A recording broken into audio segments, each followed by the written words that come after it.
La grabación. Muy bien, ya estamos grabando. En lo que los demás terminan de conectarse, les voy a decir, el día de hoy vamos a ver los últimos dos temas que tenemos rezagados, que son muy cortos porque les dije que no íbamos a entrar a ver de fondo lo que era propiedad intelectual, ¿verdad? Entonces, es una mera mención de los últimos dos temas de la empresa mercantil y la protección de la empresa mercantil, y entramos de lleno a lo más lindo del derecho mercantil, que van a ser las cosas mercantiles. En ese sentido, lo que nos queda pendiente de derecho mercantil, lo último que estuvimos viendo fue los signos distintivos de la empresa, de lo cual vimos las marcas ligeramente, el nombre comercial, las expresiones o señales de propaganda, las patentes de invención. Y nos toca ver los derechos de autor y derechos conexos, como les digo, de una forma light, porque esto es objeto de una clase en sí, que es la clase de propiedad intelectual, que ustedes deben de tener contenida en su pensum, porque es una clase íntegra de, por lo menos, dividida en dos, que son un semestre cada mitad de la clase, ¿verdad? Y si la vemos nosotros completo, no nos queda para ver derecho mercantil, que es el objeto de esta clase. Muy bien. Cuando hablamos nosotros de derechos de autor y derechos conexos, tenemos que entender que hay dos tipos de derechos: los derechos morales y los derechos patrimoniales. Para entender qué es un derecho de autor, vamos a indicar que es aquel derecho que tiene toda persona sobre una obra que produce. Y en específico o en especial, por aquellas obras literarias, artísticas, científicas o técnicas, va a tener ese autor un derecho para disponer de ella por todos los medios que las leyes autorizan. Y entonces, este derecho de autor se va a dividir en dos tipos de derecho. Él va a tener derechos morales y derechos patrimoniales. Los derechos morales van a ser todas aquellas facultades que va a tener el autor de poder exigirle a cualquiera el reconocimiento del derecho que tiene de dar a conocer la obra, de que se respete esa obra en su integridad ante cualquier persona que pueda querer hacer uso de la obra, o cualquier persona que pueda arrogarse el derecho de ser autor de esa obra. Esos son los derechos morales que están dentro de los derechos de autor. Estos derechos de autor, en lo relativo a los derechos morales, son inherentes, son propios a la persona humana.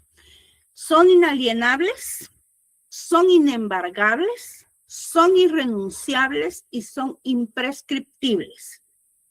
Nadie puede obligar a alguien a quitarse ese derecho. Nadie puede obligar a alguien a renunciar a ese derecho, y jamás va a prescribir el derecho que tenga este autor sobre esa obra.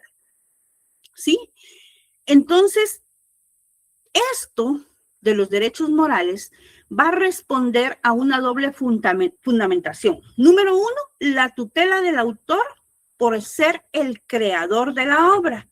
Y número dos, la defensa de la producción como una entidad propia, o sea, que él decida si alguien más la puede producir o no. En el caso de la música, por ejemplo, ¿verdad? De las obras científicas, es su derecho. Entonces, ese derecho es un derecho moral que va a tener una duración indefinida. Y también el derecho de autor comprende el derecho patrimonial. Este derecho va a ser la facultad que va a tener el autor de utilizar su obra directa y personalmente, o de transferir total o parcialmente su derecho, hacerlo con ella lo que él quiera. Esos son los derechos patrimoniales. También tiene derecho de autorizar su utilización por terceros. Tiene el derecho de decir si quiere que terceros le exploten con alguna finalidad. Los derechos patrimoniales son todos los derechos de disfrute económico de la producción. Consiste en disponer de la obra a título gratuito o oneroso por él o cualquier persona que él disponga bajo las condiciones lícitas siempre que su libre criterio le dicte, ¿verdad? Bajo lo que él quiera hacer siempre y cuando sea legal. Puede aprovecharla con fines de lucro mediante su elaboración o transformación o utilizarla en cualquier medio de producción, reproducción, multiplicación, difusión, conocido o por conocer.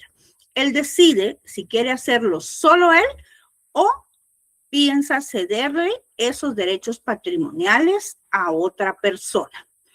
La protección nacional e internacional para todos los derechos de autor son, como base fundamental, el artículo 42 de la Constitución Política de la República, la Ley de Propiedad Industrial, el Decreto 57/2000 y cualquiera de sus reformas, y la Ley de Derechos de Autor. Muy bien, con eso terminamos lo relativo a la protección en la empresa mercantil y la propiedad intelectual.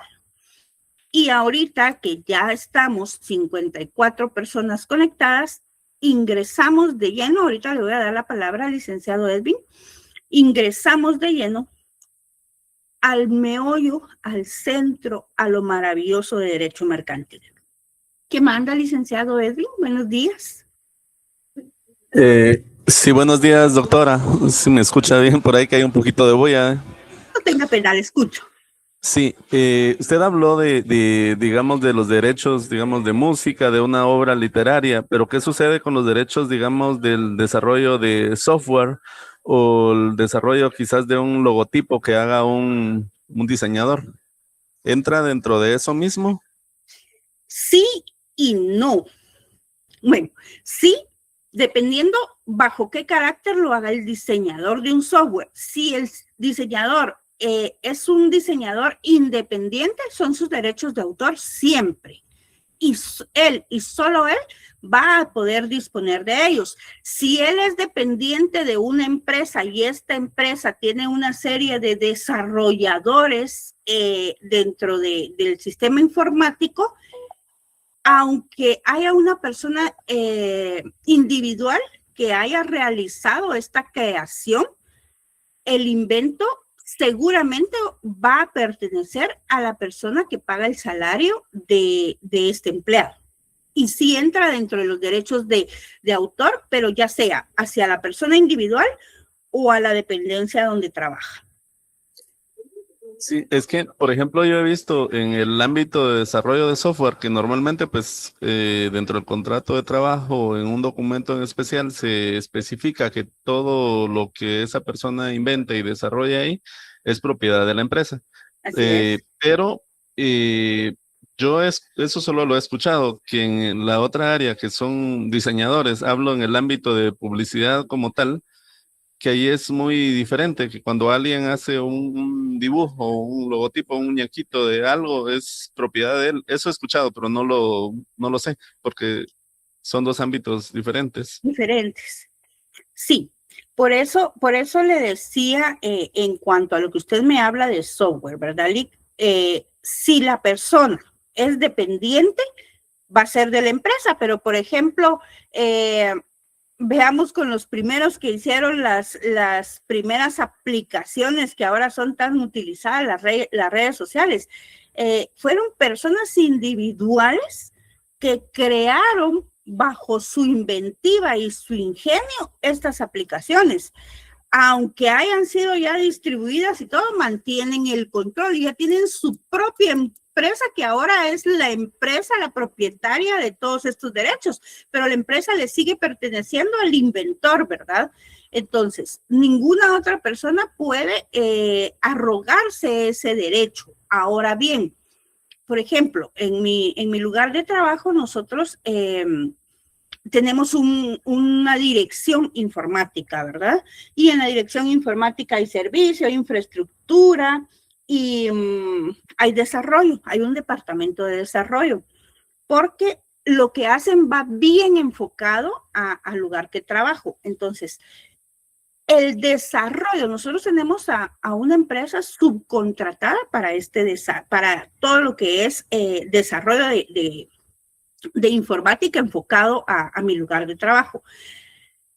Obviamente, ellos están desarrollando una serie de sistemas que tiene que ver con toda la estructura orgánica de lo que se hace en mi lugar de trabajo, pero el propietario de toda esa estructura es el lugar en sí, no la empresa que se subcontrató, aunque los genios que le estén dando vida a toda esa estructura, pues sean estas personas. Al momento de irse, dentro de nuestro contrato de trabajo, dice que ellos tienen prohibido divulgar, decir tal, vender y todo lo demás, porque va a diferenciarse, esos derechos de autor van a cubrir siempre, siempre, siempre. Solo vamos a diferenciar la forma en que la inventiva se realizó, si fue a nivel de persona individual o si fue a nivel de persona empresarial. Entonces, esta persona va a ser la que esté protegida con los derechos de autor. Ahora bien, los muñequitos y lo de publicidad que usted me dice, también es igual, solo que si usted trabaja dentro de una empresa y usted crea un logo para esa empresa, si usted tiene un contrato de trabajo que le diga que todo aquello que usted cree dentro de su tiempo de trabajo por tal tiempo existente y que tiene prohibido divulgarlo, la empresa lo puede registrar como patrimonio de esa empresa, como invento de esa empresa y protegerlo con los derechos de autor. Si usted en su tiempo libre creó otro diseño, otro muñequito, igual.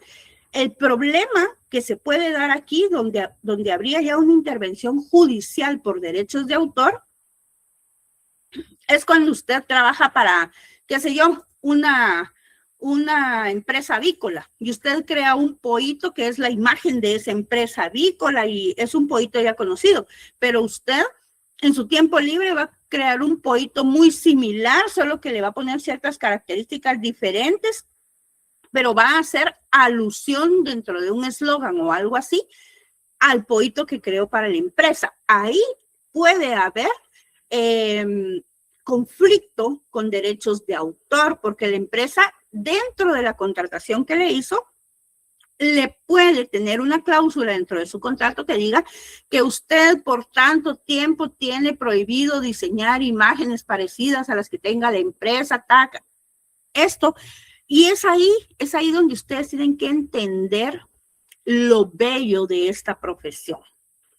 Porque el que va a delimitar en algún momento todo aquello que trascienda va a ser precisamente el abogado que redactó ese contrato de trabajo, que lo va a limitar a usted o va a hacer que no lo limite porque no tuvo el alcance suficiente para hacer la protección de algo que usted está desarrollando, que está desarrollando una empresa que lo contrata a usted.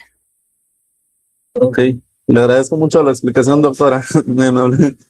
Me alegra mucho que le haya podido explicar y que usted me entendiera. Licenciado Gustavo Adolfo. Gracias, licenciada. Solo como sugerencia. ¿Qué más? Hay una serie en Netflix que se llama El Código de la Discordia, que habla del origen de los jóvenes que crearon Google Here, donde se van a los procesos legales y ellos pierden los derechos porque el abogado que los protegía a ellos desconocía de programación. Y obviamente los abogados de Google están, pues, era el mercado de ellos. Entonces sería bueno que lo vieran, es muy interesante. Habla directamente tanto del área legal como de los derechos de autor. Gracias, licenciado Gustavo. Código de la Discordia, dijo. Sí, el Código de la Discordia está en Netflix. Muchísimas gracias. Bueno, información para todos. Nos podría ayudar para ejemplificar este tema que para ustedes como abogados, créanme, que es de muchísima utilidad. Muy bien. Les di la legislación regular y la específica que tiene esta protección de los derechos de autor. Les dije que lo encontramos de forma mandataria, obligatoria, en el artículo 42 de la Constitución de la República, y luego tenemos ya las leyes especiales, que es la Ley de Propiedad Industrial y la Ley de Derechos de Autor y derechos conexos, ¿verdad? Ninguna otra duda, porque entramos de lleno a las cosas mercantiles. ¿Ninguna duda, licenciados? ¿No? Bueno. Todo bien, maestra. Vamos En mi caso, todo bien. Muchísimas gracias. Muchísimas gracias. Muy amable. Muy bien. Vámonos de lleno a las cosas mercantiles, que es la parte medular, la parte toral de este curso. Las cosas dentro de las cosas mercantiles vamos a ver la teoría general de los títulos de crédito. Ustedes tienen que conocer 3 partes importantes del derecho mercantil. Los comerciantes y las sociedades, que lo vimos en derecho mercantil intermedio. La empresa mercantil, que debería de verse en mercantil 2 por lo menos, y ahorita las cosas mercantiles en mercantil 3 y los contratos en mercantil 4. Pero ustedes solo tienen 2. Entonces, cubrimos los comerciantes individuales y las sociedades en derecho mercantil 1 y vimos parte de la empresa mercantil en el derecho mercantil anterior. Y hoy el tiempo únicamente nos va a alcanzar para ver las teorías de la teoría de las cosas mercantiles, de los títulos de crédito. Pero ustedes tienen que seguir avanzando y ver los contratos, que lo van a ver en el área civil desde otro enfoque, pero tienen que ver los diferentes tipos de contratos en derecho mercantil, así se tengan que inscribir a un curso aparte, por favor, no lo vayan a dejar de lado. Muy bien. Las cosas mercantiles y la teoría general de los títulos de crédito. En la última etapa de la Edad Media, mire a dónde nos estamos remontando nosotros. El tráfico era impulsado definitivamente por mar, ¿sí? Y los que más posibilidades de transportar, de comerciar cosas tenían, pues era el continente europeo. Vamos a decir que era el primer mundo, ¿verdad? Ellos eran, primero que nada, los que más exportaban a otros continentes, posteriormente al continente americano. Pero tras el descubrimiento y conquista del continente americano, también se ven en la necesidad de importar, porque en las Américas se encontraron una serie de cosas que no eran cosas habituales en el continente europeo. La única forma de realizar ese comercio era a través del mar. El mar más utilizado para el comercio era el mar Mediterráneo. Pero como dicen por ahí, ¿verdad? A cada oportunidad le sale su propia oportunidad nueva. Las riquezas que se transportaban de América hacia Europa eran riquezas codiciadas. Eran riquezas que regularmente la aristocracia, en muchos casos, de España, porque los que habían venido aquí y habían descubierto todas las cosas que no eran habituales allá,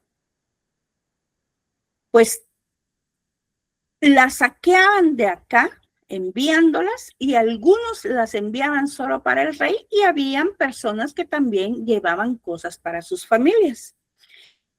Pero más que esto, cuando yo les comentaba a ustedes en la clase pasada que se habían leído los libros de José Mía y Vidaurre, y que en estos libros se narra, por ejemplo, les hablaba del Visitador, en donde se narra cómo el situado que le llaman, que son todos esos tributos que las colonias pagaban en su momento a España para la monarquía, eran transportados a través de barcos.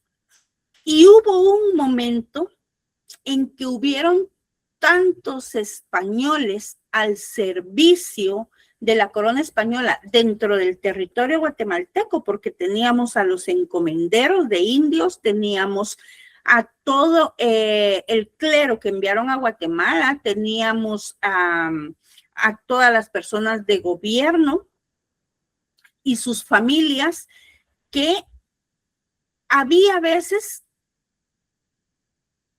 que España también mandaba dinero para mantener a esas personas aquí, cuando las recaudaciones por X o Y razón no eran las suficientes para el mantenimiento de sus nobles dentro de nuestra tierra.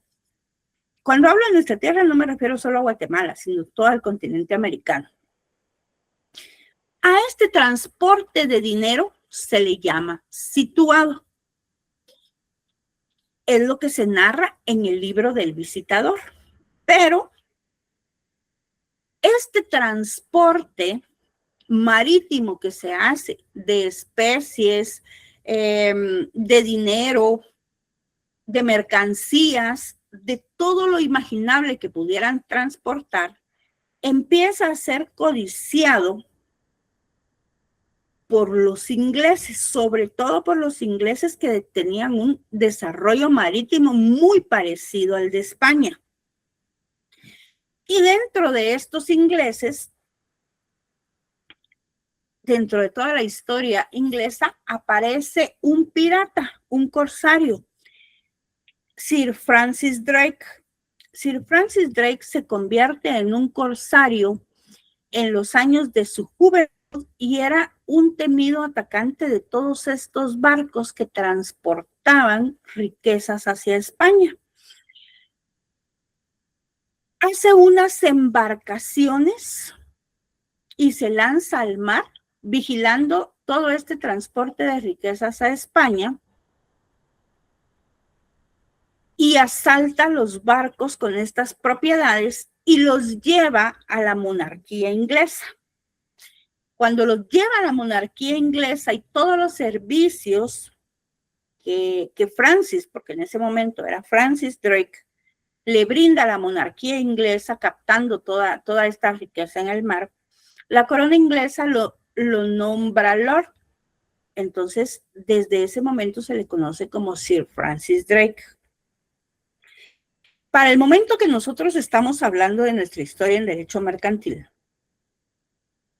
estas embarcaciones eran constantemente atacadas en el mar Mediterráneo. Y las riquezas que iban de América no siempre llegaban a puerto seguro en España, sino que pues eran asaltadas y eran llevadas a Inglaterra, con lo que se veía un detrimento a la corona española. Esta situación se vuelve tan constante, estos atracadores que piratean a los comerciantes y a las naves mercantes, se vuelve tan constante que empieza a crecer una inseguridad en querer transportar cosas y empiezan a transportar en barcos cargados con ejército para la defensa en mar abierto de lo que estuvieran transportando. El transporte de dinero en efectivo era completamente inseguro por esas circunstancias y surge esa necesidad de transportar dinero a través de documentos que representen el valor de ese dinero. La necesidad de comercialización con el viejo continente pues seguía siendo inminente. El transporte de dinero, tanto de la recaudación que pudiera hacer el continente americano y que sirviera como vasallaje para la monarquía española seguía siendo inminente y se transportaba, pero era demasiado inseguro. Sin embargo, el Estado podía disponer de una serie de elementos del ejército que pudieran de alguna forma cuidar estas embarcaciones y muchas veces lograr vencer a los atracadores y que el dinero llegara a puerto de buena forma. Pero ¿qué pasaba con los comerciantes que ya había en el continente americano y que ellos también vivían de ese comercio que realizaban con el continente europeo o incluso con el continente africano, con el continente de Asia? Ellos resultaban realmente afectados por este sistema escalonado de atracos que se daban en los bares. Entonces, la inventiva crea unos documentos que representan ese dinero. Y ahí nacen los títulos de crédito, por esa necesidad de protección de valores que tienen a lo largo de las travesías marítimas. Se crean estos documentos que representan esos valores sin que se diera el hecho material de portar la moneda en efectivo.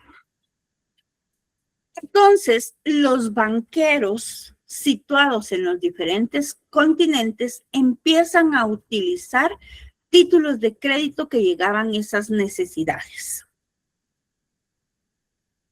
En los libros de Mía podemos ver que la forma de comerciar, ya específicamente hablando de Guatemala, de 1800, 1700, 1800, eran las famosas casas comerciales. Estas casas comerciales fungían como pequeños bancos. Las personas con una mayor capacidad adquisitiva inyectaban cantidades de dinero a esas casas comerciales que estaban siendo funcionales, que estaban manejadas por el propietario o por un factor que era como el representante legal de la casa. Con el dinero que todos invertían en estas casas comerciales, los propietarios traían embarcaciones, importaban cosas de los diferentes continentes hacia Guatemala y eran ubicadas en las diferentes ventas que tenían las casas comerciales. Este dinero que impulsaba ese comercio, que era a través de las demás personas, obviamente era entregado a esta casa comercial a cambio de un rédito que iba a obtener en un determinado momento por la inversión que estaba haciendo. Estos comerciantes son los que sufren más este proceso de ataques y de piratería que se da en el mar. Tanto que fue lo que llevó a las casas comerciales en su momento a tener quiebras irreparables porque nunca más pudieron volver a tener otra casa comercial porque perdían incluso hasta el patrimonio propio cuando esas embarcaciones eran asaltadas. Entonces, cuando los banqueros descubren esta forma de negociación con documentos que representan los valores y que no exponen los valores ante estos atracos, es que el comercio y las importaciones y exportaciones empiezan a tener su auge dentro del continente americano y dentro de los demás continentes que también eran presas de esa inseguridad. Y se empiezan a realizar comercializaciones y transacciones comerciales de plaza a plaza. Es lo que se llama hasta la actualidad de plaza a plaza. En ese momento, o desde esa misma época, que data de principios, como le digo, del siglo XVII, del siglo XVIII, se ha inspirado la existencia de los títulos de crédito, los cuales en un determinado momento de la historia se unificaron ya en los sistemas jurídicos internacionales, como por ejemplo en el sistema latino.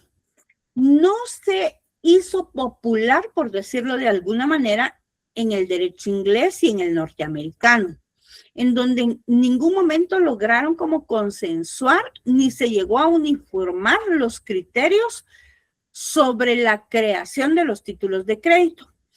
Pero a finales del siglo XX, tanto Inglaterra como Estados Unidos empiezan a legislar sobre ya títulos de crédito con la clara tendencia, pues, a seguir lo que ya América Latina había puesto en vigencia desde hace tiempo. Por primera vez éramos pioneros, ¿verdad? Y que ha continuado a la fecha siendo el precedente de creación de leyes uniformes en diversas regiones del mundo. En Guatemala, por ejemplo, desde las ordenanzas de Bilbao, que fue allá por 1877, y en 1942 hasta 1970 existió la legislación sobre el título de crédito, y cuando fue oportuno ya se dieron las conferencias de La Haya, la legislación se unifica dentro de este reglamento uniforme de La Haya que pretende normar tanto la letra de cambio a nivel internacional y que más tarde se concretó en una ley uniforme aprobada en la Conferencia de Ginebra de 1930. Esos son los antecedentes de la creación de los títulos de crédito, o es la teoría general expresada de una manera sintética, bien sintética, de estos antecedentes históricos de los títulos de crédito. Pero, ¿qué son los títulos de crédito? ¿De qué estamos hablando cuando hablamos de títulos de crédito? Pues los títulos de crédito no son nada más y nada menos que documentos que van a incorporar un derecho literal y autónomo, ¿sí? Que va a tener un ejercicio y transferencia que es imposible independientemente del título. Los títulos de crédito tienen la calidad de bienes muebles. Yo sé que esta parte pudo sonar un poquito confusa, que es la conceptualización de los títulos de crédito. Desglosémosla. Alguien tiene encendido su micrófono, pero espero que no nos afecte. Desglosémosla. Títulos de crédito son documentos que incorporan un derecho literal y autónomo, nos dice. ¿Qué nos da a entender esto? Que va a haber un papel, porque es un documento, bueno, ahora, para 2026, como estamos, un título de crédito incluso puede ser electrónico, ¿verdad? Pero va a haber un documento en sí que dentro de él literalmente va a indicar qué es, cuánto es, cómo es y para qué es. Porque eso es un derecho literal, algo que con letras se escribe sin que tenga derecho a confusión. Tiene que ser claro, y cuando exista una ambigüedad dentro de la normativa, debe de existir ya algo que permita resolver esa ambigüedad, porque el título de crédito no va a dar margen de duda. Va a incorporar dentro de ese documento un derecho literal y autónomo. ¿Qué quiere decir? Que el derecho que está incorporado de forma literal en ese título de crédito no va a depender de ningún otro derecho. Va a ser autónomo, va a ser autónomo, va a seguir su propio camino y va a poder tener una circulación y vigencia. También nos dice que el ejercicio de estos títulos de crédito y la transferencia de los títulos de crédito es imposible independientemente del título. Quiere decir que si yo no le doy el documento a la persona, no le estoy transfiriendo con las especificaciones que me dice la ley, como un endoso o una cesión de derechos o una compraventa o una donación o una aportación, si yo no lo hago así, una persona no puede arrogarse los derechos que tenga sobre ese título de crédito. Los títulos de crédito se pueden mover de un lugar a otro, lo que le da la característica de bienes muebles. Ese es el concepto desglosado de lo que es un título de crédito. Los títulos de crédito siempre van a tener características específicas. Dentro de estas características tenemos el formulismo, la incorporación, la literalidad y la autonomía.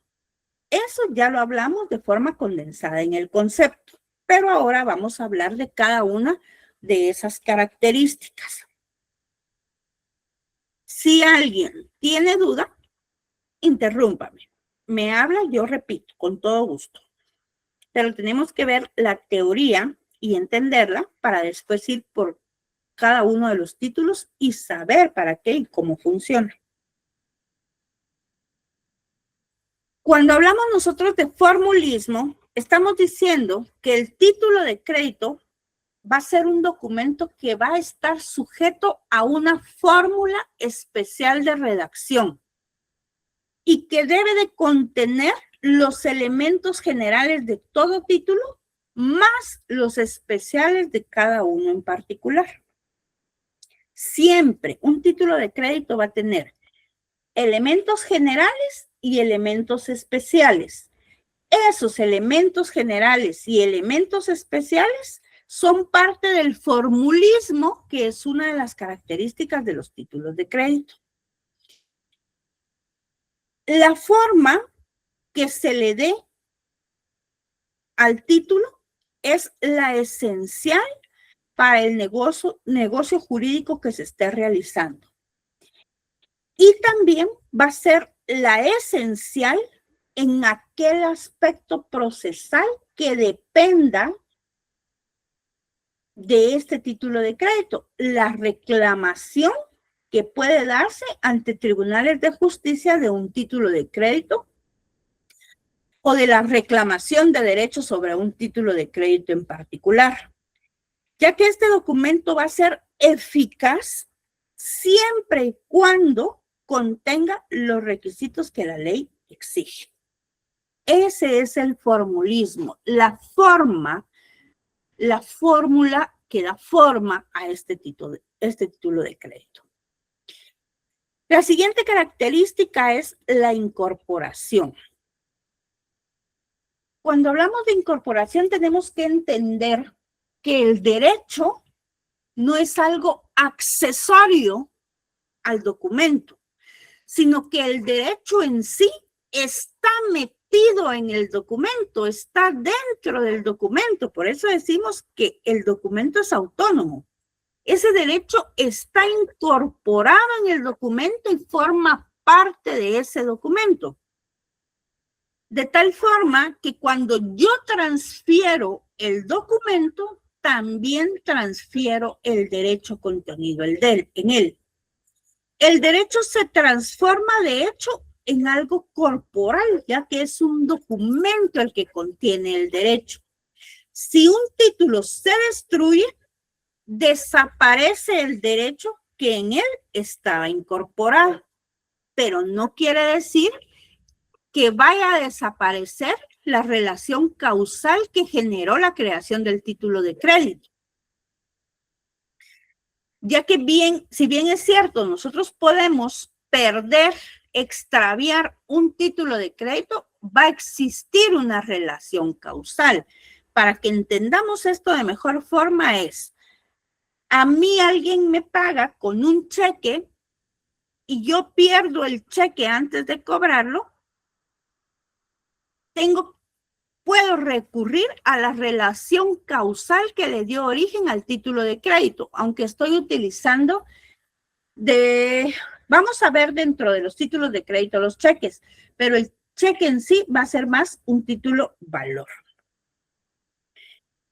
Puede desaparecer el título de crédito, pero para poder recuperar el derecho contenido dentro del título de crédito, tenemos que irnos a la relación causal que le da origen a la vida del título de crédito.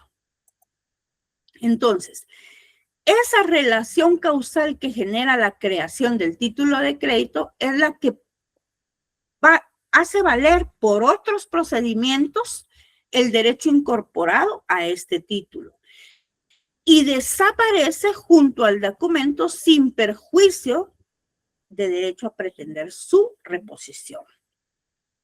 Esa es la característica de la incorporación, que el derecho va a estar incorporado al título de crédito y no va a ser algo accesorio.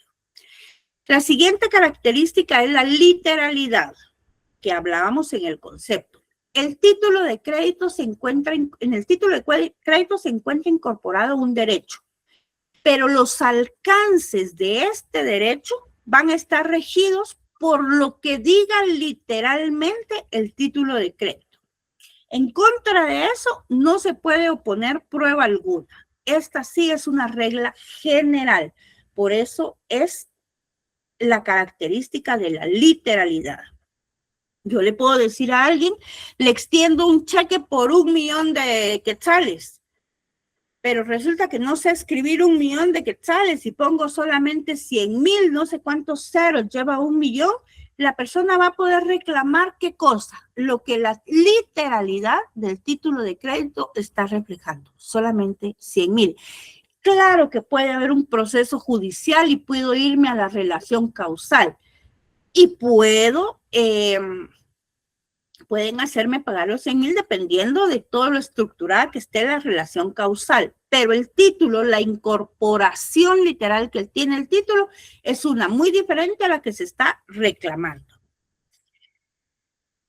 Y la última característica de los títulos de crédito, que hablamos también en el concepto de ella, es la autonomía. ¿Qué quiere decir? Que cuando la ley dice que el derecho está incorporado al título de crédito y que es literal y autónomo, existencia independiente de cualquier valor o de cualquier vínculo subjetivo a ese título de crédito, precisamente porque ya lleva incorporado el derecho. Mediante un título de crédito o el que adquiere un título de crédito tiene obligaciones o derechos autónomos independientes de la persona anterior que se ha enrolado en la circulación del título de crédito. ¿Por qué? Porque vamos a aprender más adelante que existe también una circulación de los títulos de crédito y que por ser un bien mueble que puede ser transportado, va a ser susceptible de pérdida, deterioro, que va a incorporar un derecho transferido al transferir el título de crédito, la persona que lo adquiere en ese momento va a tener derechos autónomos independientes de la persona que se ha enrolado anteriormente en esa circulación. Porque si es una acción, por ejemplo, pude comprarla yo, que la acción es un título de crédito, una acción de una empresa, pude adquirirla yo, pero yo se la puedo regalar a una persona, quien se la deja de herencia a un hijo, quien después la aporta a un negocio, y esa circulación que se ha dado va a ser independiente de lo que yo haga una vez hice la transferencia del título de crédito. Hay requisitos generales que debe de tener un título de crédito. Dentro de ellos tenemos el nombre del título del cual se trate o al cual se trate, la fecha y el lugar de la creación, los derechos que incorpora el título de crédito, el lugar y la fecha de cumplimiento, ejercicio de tales derechos, que es diferente a la fecha de creación en algunas ocasiones, y la firma de quien los crea. cuando hablamos del nombre del título de que se trate, de los derechos que el título incorpora y de la firma de quien lo crea, estamos hablando de derechos esenciales. Y cuando hablamos de fecha y lugar de creación y de lugar y fecha de cumplimiento de los ejercicios, esos son requisitos no esenciales. Dios, vamos en el inicio de los títulos de crédito y se nos acabó el tiempo. Se nos acabó el tiempo. Yo sé que tienen que hacer otra clase. Nos quedamos hasta aquí, pero sí les digo que vamos en el inicio de los títulos de crédito. Por favor, lean la documentación que les envié. También les envié al grupo para que todos los tengan. Ahorita le doy la palabra a licenciada Anita. Al grupo les mandé unas clases de la empresa mercantil que les van a servir para su evaluación. Ténganlas a la mano. ¿Qué manda? Sí, es en relación a la evaluación. En el curso pasado nos dijo que utilizáramos los libros de Villegas, que eran tomo 1, 2 y 3. Seguimos con los mismos. Sí, en todos los libros de René Arturo Villegas Lara se condensan todo el derecho mercantil. Y en el documento que les mandé están resumidos los libros. Entonces, ahora solo les mandé unas clases de la empresa mercantil al grupo que solo les va a servir como soporte para este primer parcial porque está desarrollada la empresa mercantil de una forma más amplia. Y como tenemos solamente un periodo, ¿verdad? A veces no da tiempo de hablar de todo. Entonces, ahí ustedes van a encontrar soporte para su evaluación. Muy bien. Y para ver así como ahorita que nos está dando conceptos. Ajá. ¿Eso también en el libro? Los conceptos están en el libro y los conceptos están en el resumen que yo les envié. Ah, perfecto. Muchas gracias. Todo está ahí, con todo gusto. Nos vemos primeramente, Dios, el siguiente sábado, licenciados. No, el siguiente son los exámenes. Nos vemos primeramente, Dios, en la próxima clase. Éxitos, buen fin de semana. Saludos para todos. Muchísimas gracias, maestra. Muchas bendiciones. Muchas gracias. Feliz día, maestra. Gracias, buena tarde, buen día, buen fin de semana.